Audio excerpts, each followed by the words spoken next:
I'm Annie Meehan with H3 TV. The reason I bring you this show every week, or try to bring it to you every week, is because I'm reminded that workplaces don't always feel hopeful, healthy, and happy, that it starts with ourselves, and then we bring it to our homes and to our offices. And so every week, my vision was to come to you, to reach into your room, and to bring you H3 TV, where we spread ideas for how to stay hopeful, healthy, and happy. I'm privileged to invite a different guest every week to join me. And this week I have Judy. Will you please give Judy a warm welcome as she joins us? Hey, Judy, how are you? I'm doing great, Annie, and thank you so much for hosting me. I just love what you're doing, and I'm very honored to be on your show. Thanks so much. Well, thank you. I love what you're doing, and I love your energy. And I always look for people that are living this hopeful, healthy, and happy life, but then also want to bring it to audiences, to individuals, and so on and so forth. So, Judy, tell us a little bit about who you are and what you do. I have been a psychotherapist for many years, Annie, in private practice, really since 2006. I am the author of Beyond Messy Relationships, which actually has been my clients over the years that have given me the courage to write and to know that I am not alone. And the subtitle to the book is Divine Invitations to Your Authentic Self. So it's basically, it's like written like a memoir, but it's also like I show up as a therapist at the beginning of the chapter. So people will feel that they are getting therapy without actually getting therapy. But anyway, so I love that. And then I'm also doing some speaking and corporate trainings.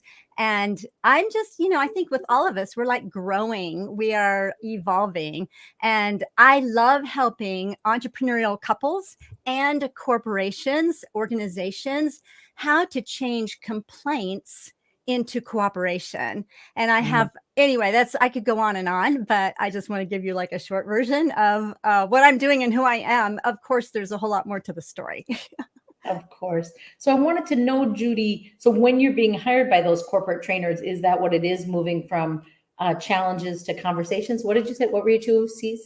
Yeah, moving from complaints and into cooperation. So many times managers, they are feeling overwhelmed, and it's really easy to like offend an employee and you don't even know it. Is to raise their level of self-awareness, how to have some, not just communication skills, but have the self-awareness, the empathy, how to move communication so that there's good boundaries, you're not being stuck, but also can move into action. And it is all about perspective as well, which I know is what one of your messages is. How do you see other people? They need to be heard, they need to be understood, but yet you don't want to be in this cycle of like a hamster wheel and kind of going in circles with conversations that make you feel stuck or not feeling good. So I help companies, managers. I do day retreats.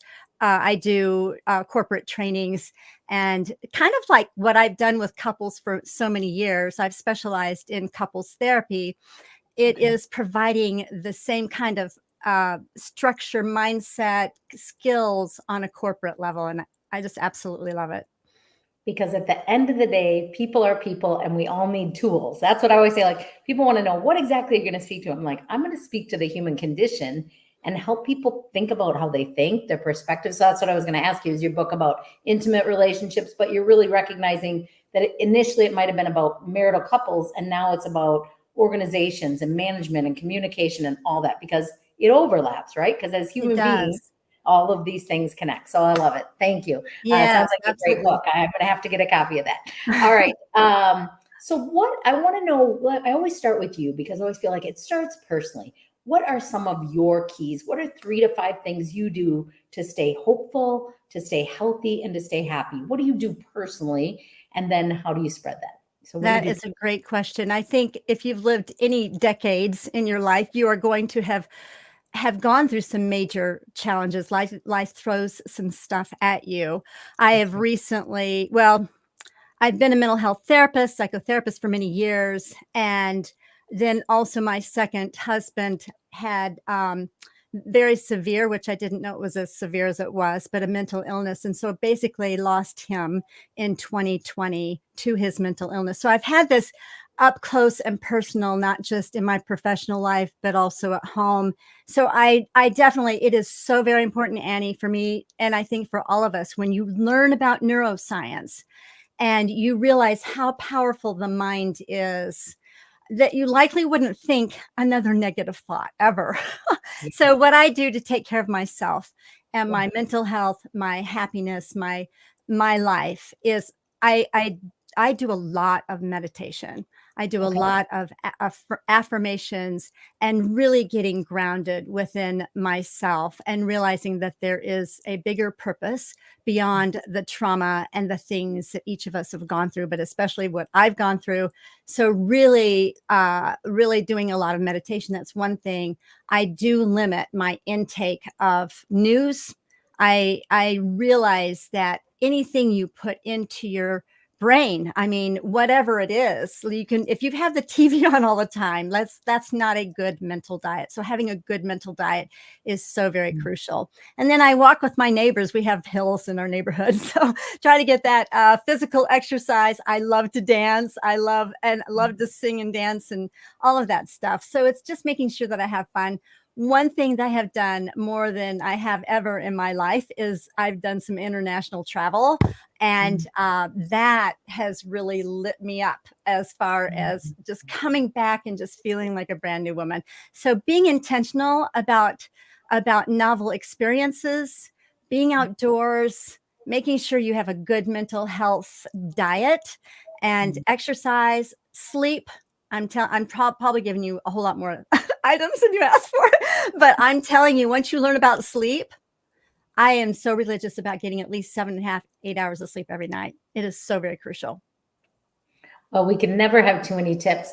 I love one thing you said that I think you're the first person I've interviewed over many people over the last year, is you said a mental diet. And I like Mhm. that language. I think it's so common when I talk about health, people right away think about physical, but mental and emotional health is so important and affects our physical body so much. And so when you think about a mental diet, I love that language that you use, but also what I love about it is you gave me a visual of what am I putting in, what am I putting out, right? Mhm. What's going in and what's coming out of me, right? And so I'm super protective about what I listen to, what I see, whether that's social media or the news or whatever. I cannot have that negativity poured into me, so I just don't watch it. I listen to uplifting music. I talk to Yeah. wonderful people, all of that. So I love that. But you also said affirmation, and I'm a big, huge believer in affirmation, and I like to call them belief cards and encourage Mm. clients to write down what do you believe to be true, whether you have seen it or not, and then just repeating it, believing in it, have humor with it. So you have a lot of really good tools. And Judy, one of the things about going through challenges in our life is we learn more boundaries. We learn more rules for ourselves, maybe not rules, but guides, tools, strategies for ourselves of life's going to happen. What can I put in place physically, emotionally, mentally to be healthy, to be successful for myself first, and then so I can serve other people. So I love your list. And like I said to you before, I would love, when we get done, if you would just add in the comment box, make a list of 7. What I love about all the different things you shared is some are not going to resonate for me. That doesn't work with my life or their life. But 1 or 2, even if people pick 1 or 2 of your suggestions and apply it, it'll Mhm. be so helpful to them. We got to start with 1, start with those baby steps. So great suggestions. So I wonder about when you're hopeful and happy, Judy, do you think that happens by chance, or do you choose it, or is it based on circumstance? How do you get there? I honestly believe it takes intentionality. I think if we just let our lives drift, and there's some neuroscience around this, really, there's so many chemicals and hormones, and our brains are not even totally online until we're like in our mid 20s or so. Why is it that young people do risky things? Why do they have fun? And then by the time you're 30, 35, you're kind of going downhill a little bit, and it's because of the chemicals in our brains and all of that. So really, we all need to be intentional in order to make, to live happily. We can be very, like, raising your level of awareness. This is something that I talk about in my counseling and in my programs and in my book. Certainly, is like taking deep breaths of air.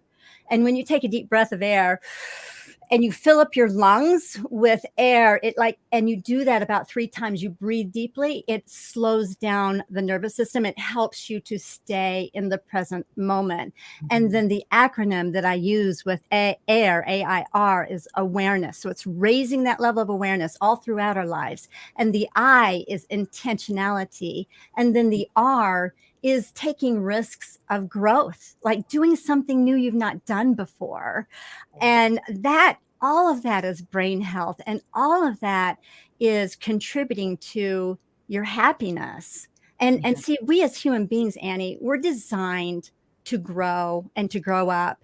So many times we plateau in life, or we go through school, we graduate or whatever, and then we plateau. But that's a recipe for disaster and unhappiness and depression. I've seen it up close and personal with all the counseling and things I've done over the years, and sitting and hearing stories. So we have to be intentional and paying attention to what makes you feel good. Life, like you said, life happens. We know, and as we go through our journey, we know what we don't want. And when we hyper focus on what we don't want, guess what? We're going to notice, we're going to almost attract what we don't want. And so it's important to be intentional, knowing what you don't want, grieve what needs to be grieved if you've gone through loss, and then be intentional to focus on hanging out with positive people. I love it because, let's hang out and listen to positive music, listen to positive messages. Some people might accuse you of being a Pollyanna, but really it's good brain health. I just so appreciate being mentored by legendary Les Brown. And he was saying, he uses the term OQPs, hang out with OQPs, only quality people. So that's why I like hanging out with you right now, Annie. I know you're a quality person. I love that. And people have said, you're a Pollyanna, you're rose-colored glasses, you're too optimistic. But in my head, I always think, wouldn't it be better to be too optimistic than too pessimistic? Like, there's plenty of that in the world. I want to be, oh, you're unrealistic. Okay, but I'm always going to look for the good. I'm going to discover the good, and I'm going to be happier because of it. So I love that. And that everybody else is going to be, we're going to find that. We don't even have to look for it. Like you said, the news and negative, and we all have this negative, harsh critic in our head. So being intentional to be positive is going to balance it out a little bit. That's right. So when you're thinking about happiness and joy, what's the difference between happiness and joy? Is there a difference? And what is it to you? You know what? I've heard different combinations of this, and I've listened to a couple of your other guests too. Okay. What I've been told over the years is happiness depends on happenings.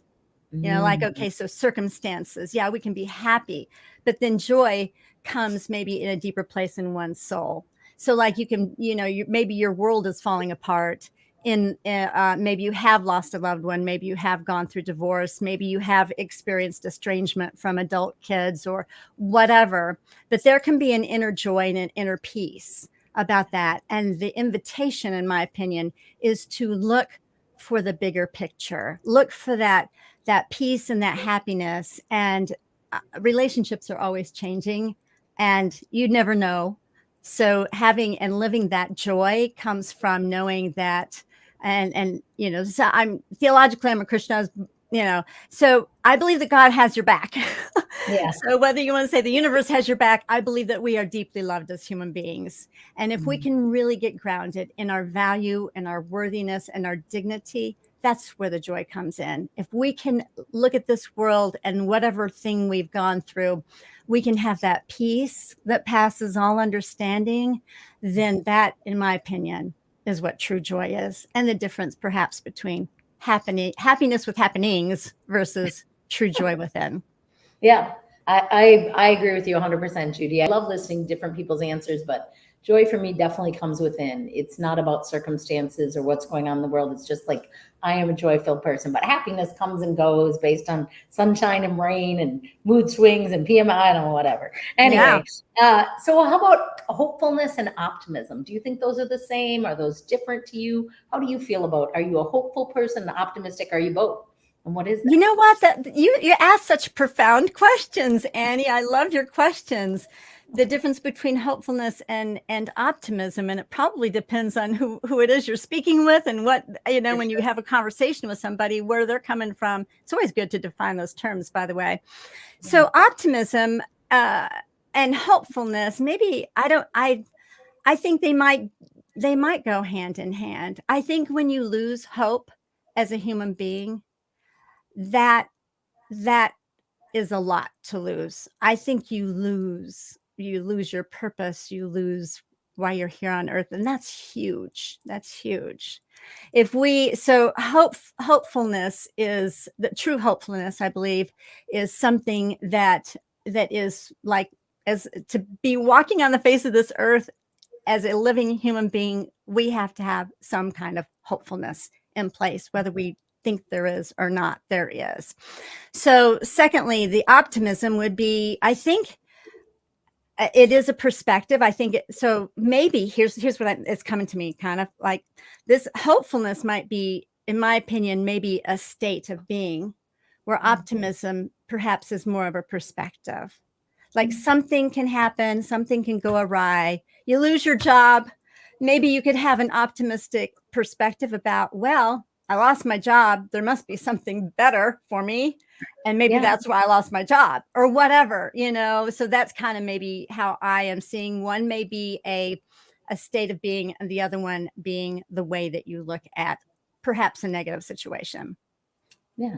Somebody said optimism is like the glass is always half full. Like, I'm optimistic it's going to work out. It doesn't look like it, doesn't seem like what it's going. And hopeful is about the future, that you're always in vision of like, what's next and what can we do? And those of us that are entrepreneurs like you and I, we're always thinking about what else can we do? What can we add to is there another book? Is there another, what is the situation? What allows, so Judy, I know you from Innovation Women. You, to me, are such an optimistic, beautiful, bright light every Friday morning. Sometimes I just get on there to be filled up by the smiling faces and just the connection of powerful women doing their best to make a difference individually and with audiences. But I love that time.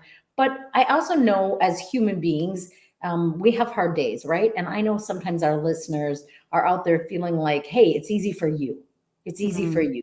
And that's not true. It's not easy for any of us. We all work at it ongoing. But what are the things, Judy, for you that seep in, that kind of steal your joy, steal your happiness? And then what do you do to turn that around when it happens? When something comes into your life that isn't what you were anticipating or is challenging, how do you deal with it? And then what do you do to turn it around? Yeah. Now, if you asked me this a few years ago, I would probably have a very different answer. But where I am at this stage in my life, I mean, people can disappoint you. I'll give an example. I love having my family over. I love to host them, especially for holidays, right? I love for them to come over and have all 5 of my grandchildren splashing around in my pool.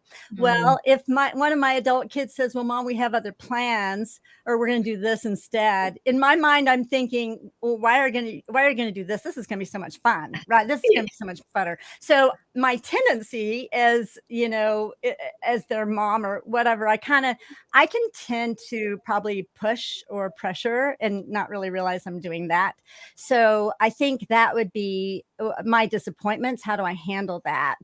I must tell you, and this is a part of the journey, because Mother's Day to me over the years has been like a sacred day.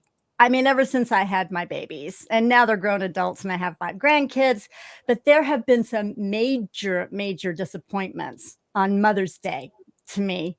So I'm telling you, this is a growth journey. So this last Mother's Day, not the last one, but the other one, the one before, but I still feel this way. I think it's perhaps maybe me letting go of my expectations. I woke up in the morning. I can't remember if the kids came over or not. I don't know if they did or didn't, but I woke up that morning and I went on my back porch and I looked up at the sky and I said, thank you, God, that I am so much more than a mother. I just put my hands out. And so, in your question, like when I do get down, as we all do, it's going to come. Just expect it's going to come. It's a choice on how long are you going to stay there and focus on that disappointment? Because where energy flows, or where your attention goes, is where energy flows mentally. I mean, this is neuroscience that somebody said that in ancient somewhere, I don't know. But anyway, it's so true. You have a choice. You cannot you can't help but be disappointed in the moment, but you can choose what you're going to do with that disappointment.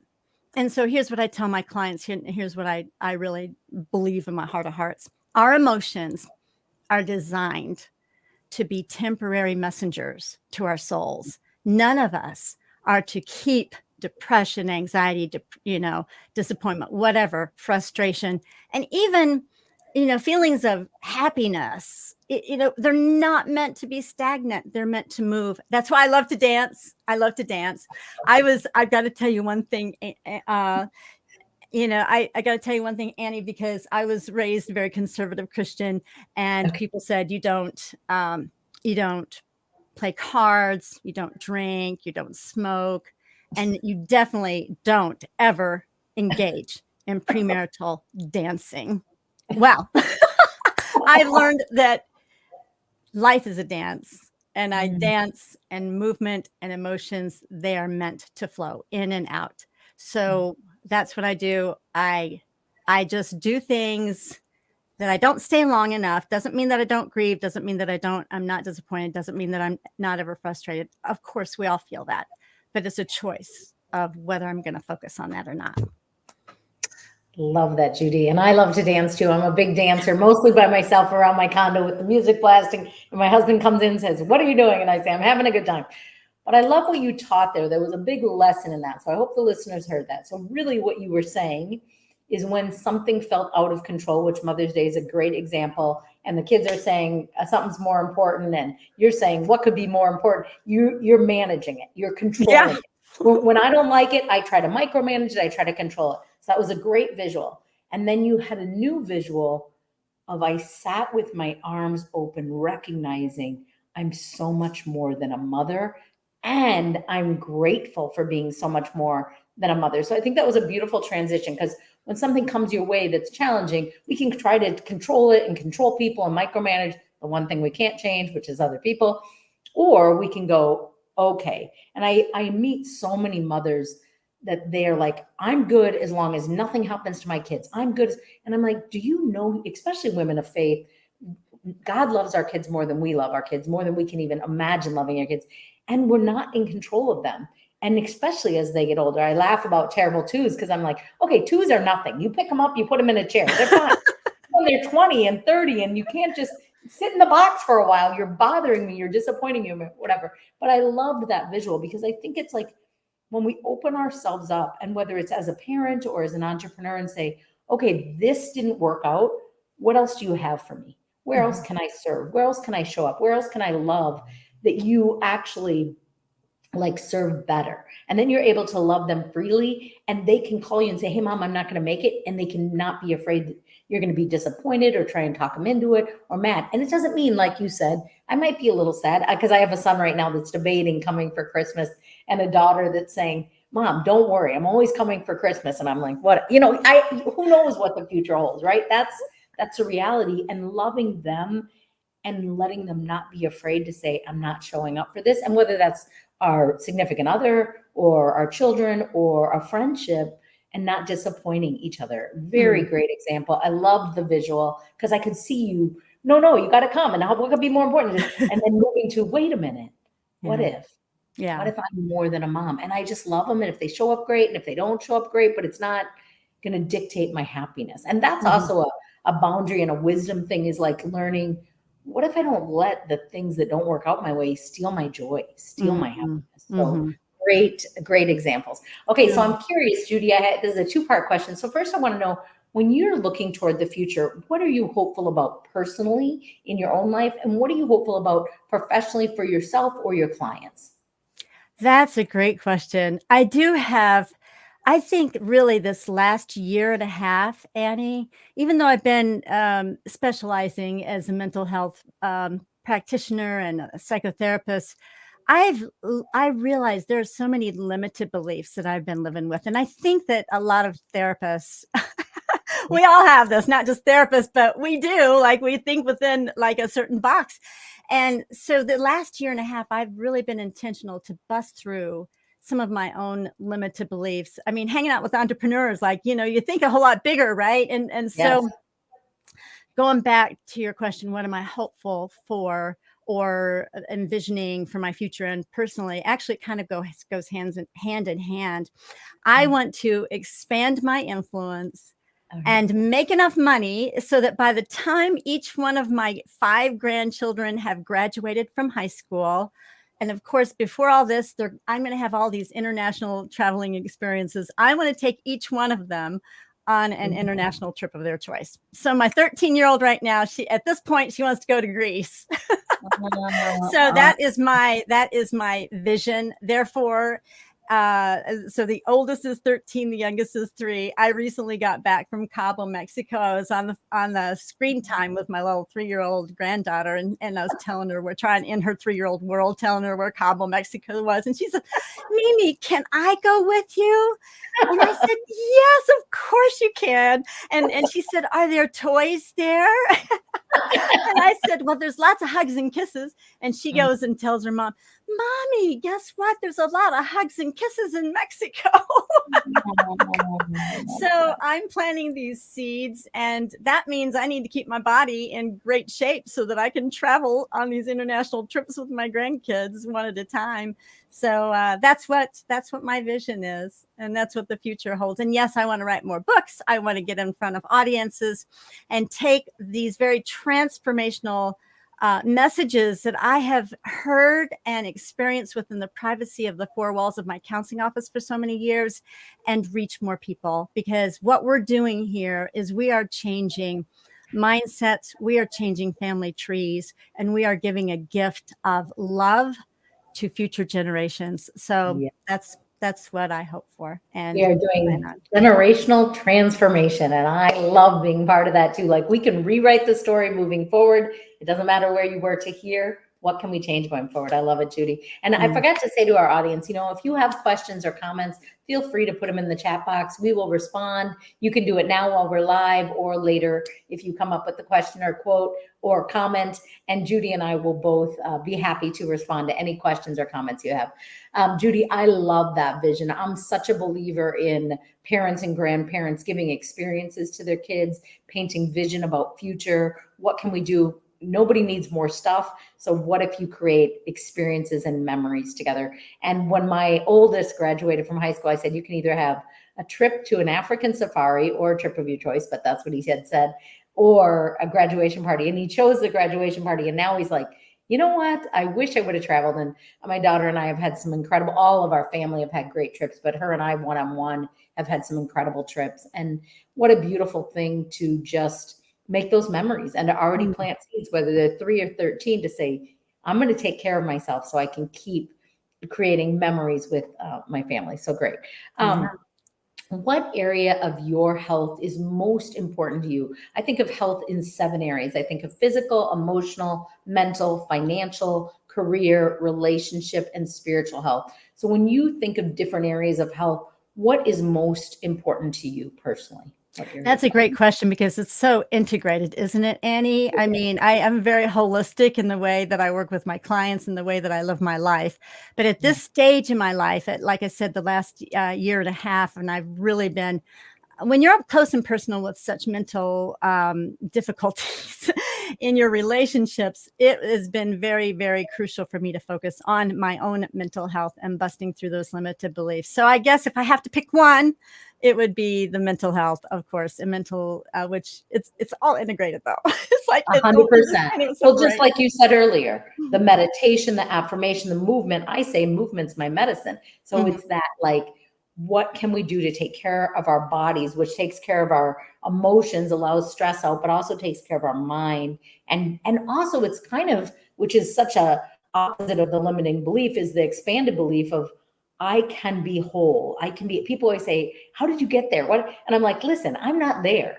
This is a work in progress every single day. I have to move my body. I have to have quiet time. These are not like, do I feel like it or not? These are what is required to stay healthy so that we can do the good work we're called to do, whether that's write or speak or coach or consult or counsel somebody. So great answer. So important. What area of health do you love to work with clients on? And maybe it's the same or different. I know it's holistic, but is there and are you still practicing, Judy, as a therapist? I am still practicing as a therapist. And since COVID, I let go of my brick and mortar office in Chattanooga, Tennessee. And I see clients outdoors. I offer packages. And of course, I see them on the screen as well.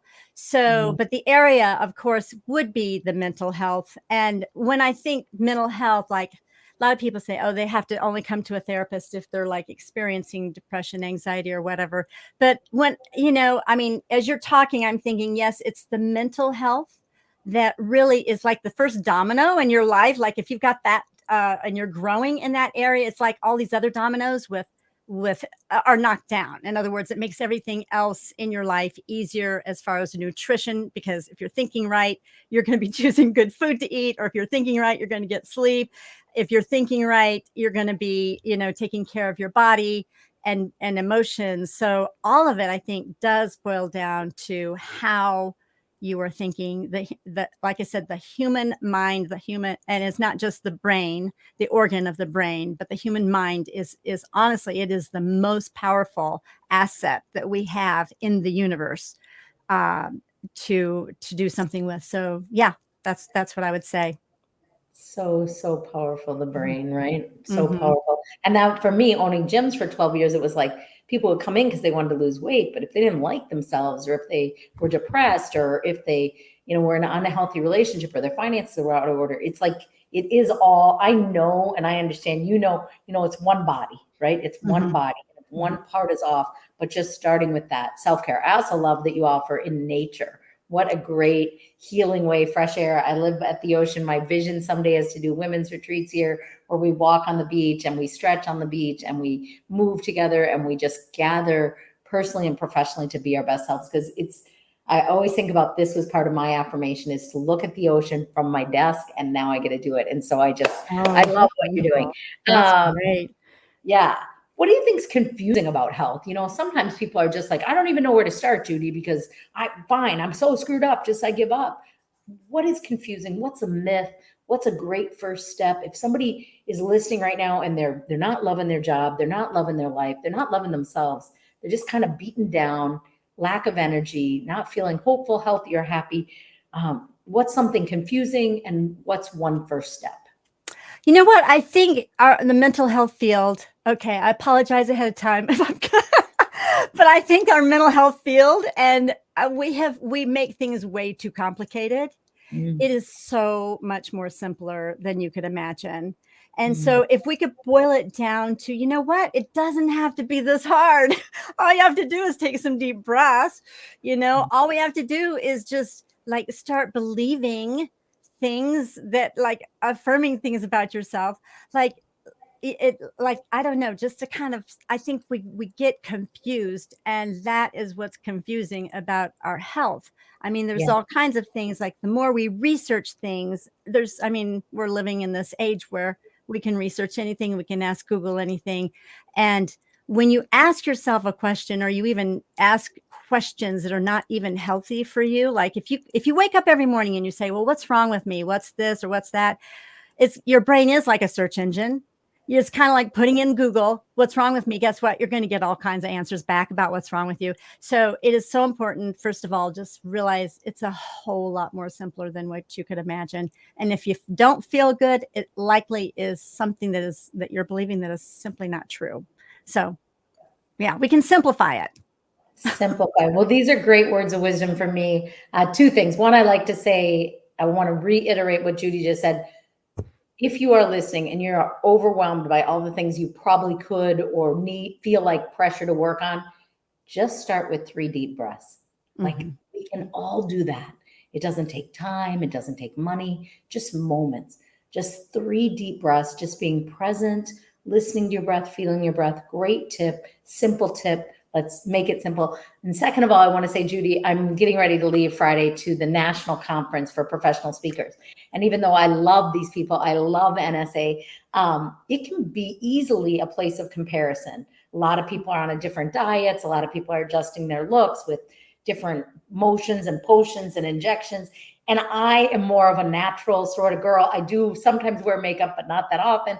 And so this morning I was thinking about what I was going to wear. And just for a moment, I started thinking that comparison, even though I really feel like nobody's competition, we can all collaborate and rise together. But that little voice in our head that goes, oh my gosh, you've gained weight. Oh my gosh, you don't look right in that. Oh my gosh, they'll look better than you. Oh, they're better. Like how quickly it can come in. And I literally said to myself, who cares? You're doing amazing. You're doing what you're called to do. You've come so far in the last 10 years. Give yourself some credit and stop comparing. But I like the reminder because I think it's easy to just quickly slip into what if I'm not good enough? What if I'm not where other people are? And in the world of professional speakers, there can be a lot of peacocking, a lot of, well, I make this much and I do this. And so I have to go in mentally strong because there's so many amazing people and not let the sprinkle of those few that want to say they're better than everyone else. Good for you. Be better than everyone else. I don't need to be. I need to be my best self as you are your best self. And as we live that out, not only do we attract people, but we also give people a good role model to follow that has no arrogance, yet humility and kindness to encourage others on their path. And so I think that's what you do, Judy, so well, is you live it out, you show us, you remind us, and it's like slowing down into being healthy, hopeful, and happy is a self-care job that then magnifies and becomes a light out into the world of other people that are drawn into that want more of that. And maybe they don't know how. And by you not making it complicated and clarifying it allows us to approach you and ask you, but also allows us space to give ourselves grace to say, hey, you felt that, but that's not who you are. That's not real. Let's keep moving forward. So Judy, I bet people just loved what you had to say today. And so what is the best way to get a hold of you? If someone wants to connect and get to know you more, work with you, get your book, whatever it is, what's the best way to connect? Yes, for those that are on LinkedIn, I'll just like LinkedIn, and it's Judy K. Herman. LinkedIn, my handle is Judy K. Herman. So find me there. And then you can go to wherever. I will definitely respond to whatever messages, and Awesome. I would absolutely love to connect with you. The book is available wherever books are sold and on my website and so on. But yeah, get a personal message going with LinkedIn. I would absolutely love to connect with you. Thanks so much, Judy. Thanks for being here. Thanks to our audience. We hope to see you next week where we bring H3 TV, spreading hope, health, and happiness. Thanks so much.